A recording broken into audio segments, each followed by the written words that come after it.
ગુજરાત રાજ્યના સુપ્રસિદ્ધ યાત્રાધામ અંબાજીમાં ગ્રામ પંચાયતની ચૂંટણી માટે આજરોજ મતદાન શરૂ થયું છે.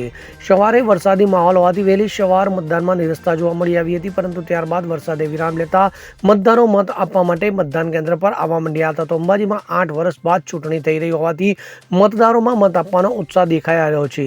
ત્યારે ઉમેદવારો અને તેમને ટેકેદારોમાં પણ ઉત્સાહ જોવા મળી રહ્યો છે. મતદારોને મત આપવા માટે અંબાજીમાં 3 મતદાન મથક શરૂ કરવામાં આવ્યા છે. તો અંબાજી પોલીસ પણ મતદાન મથકોએ કાયદો અને વ્યવસ્થા માટે ખડે પગે હાજર મળી જોવા આવી છે. અરવિંદ અગ્રવાલ સાથે CN24 ન્યૂઝ અંબાજી. હવે જુઓ દેશ દુનિયાની તમામ ખબરો તમારી આંગળીના ટેરવે. ઉઠાવો મોબાઈલ અને Google Play Store પરથી ડાઉનલોડ કરો અમારી CN24 ન્યૂઝ મોબાઈલ એપ.